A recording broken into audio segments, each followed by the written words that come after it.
एक गांव में कुंवारा कमल नामक एक आदमी था।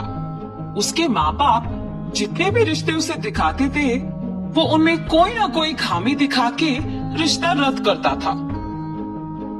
ऐसे एक दिन जब पड़ोसी गांव में एक रिश्ते देखने जाते हैं तो लड़की को उसकी तरफ आते देख कहता है, हाँ, लड़की के चलने का ढंग ठीक नहीं है, चलो चलते हैं।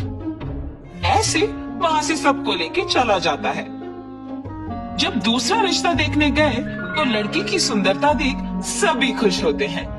कमल और वो लड़की जब अकेले बात करने जाते हैं तब, आप बहुत ही सुंदर हैं, आप भी। उस लड़की की आवाज सुनते ही वो वहाँ से भाग जाता है। कमल को देख उसके माँ बाप उसके पीछे पीछे ही चले जाते हैं।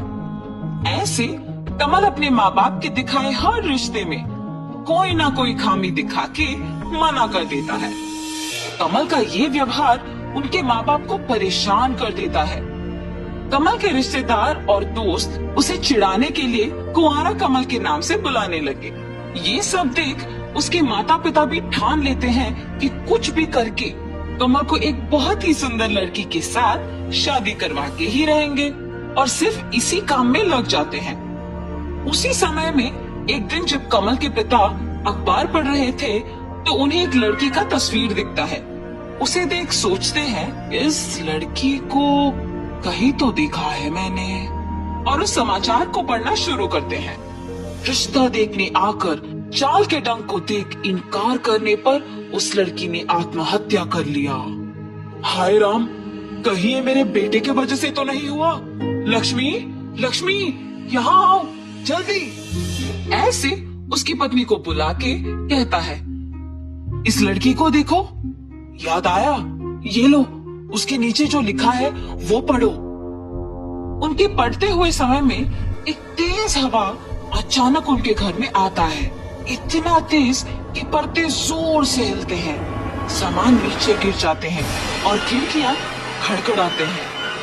ये देख कमल के माता पिता दोनों कांपने लग जाते हैं और डर के मारे वहीं नीचे बैठ के इधर उधर देखते हैं। सुनिए, कहीं वो लड़की भूत बन के हमसे बदला लेने यहाँ तो नहीं आएगी ना?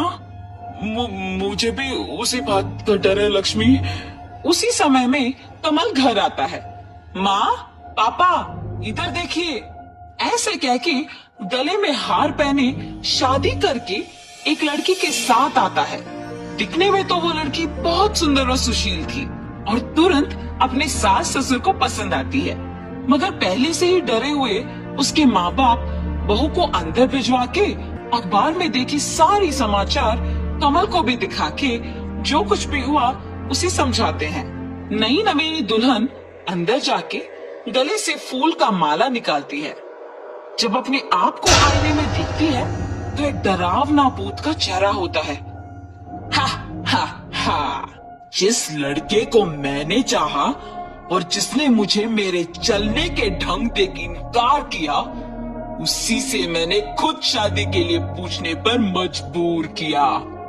अब जो मैं इस घर में बहू बनकर आई हूँ, सबको सबक सिखाऊंगी। जब तक मैं इनसे बदला ना लूं, तब तक मेरी आत्मा यही इनके साथ रहेगी। हाँ। ऐसे फैसला करके तब से किसी को दिखे बिना आत्मा के रूप में उस बहू के देह में घुसकर सबको डराना शुरू करती है। कमल के पिता जब अखबार पढ़ रहे थे तो उस अखबार के पेजों को तेजी से उड़ाना। कमल जब पानी पीने के लिए ग्लास लेने जाता है तो उसे दूर करना ताकि वो उसे पहुंच ना सके। कमल की माँ जब एक फूल का माला लगाती है तो इसे एक हड्डियों का माला बना देना। कमल के पिता जब अपने बाल को कंघी करते हैं तो उनके हाथों से ही उस कंघी से उनके सिर पर मारना। कमल की नींद को खराब करने उसके बगल वाली मेज पे सांप और मेंढकों को छोड़ देना। ऐसे हर रोज कुछ ना कुछ करती थी। कमल के परिवार को कुछ नहीं समझ आने पर पागल हो जाते थे। जब सब मिलके बात करते हैं कि घर में हो रहे घटनाओं से कैसे बचे, तभी उनके बहू के देह में भूत घुस के लंबे बाल डरावने आवाज से कहती है, हा हा हा, मेरे चलने के ढंग का कारण देकर मुझे ही इनकार करोगे तुम? मुझे मुझे शादी नहीं करनी थी, इसलिए ऐसे कह दिया मैंने। कृपया हमारे बेटे को छोड़ दो, गलती हमारी है। चुप, तुम्हारे बेटे की इनकार करने पर तुम लोग भी तो मान गए, अब क्यों नाटक कर रहे हो? हाँ, जब तक मैं तुम लोगों को सबक नहीं सिखाऊंगी, मेरी आत्मा की शांति नहीं होगी। भुगतो, भुगतो, हा हा हा। ऐसे उन लोगों को अलग अलग प्रकार से डरा डरा के उनमें बदलाव लाती है। जब उसे यकीन आता है कि वो लोग उनकी बहू का अच्छा ख्याल रख रहे हैं, तब उस लड़की का देह छोड़ के आसमान में एक तारा बन जाती है।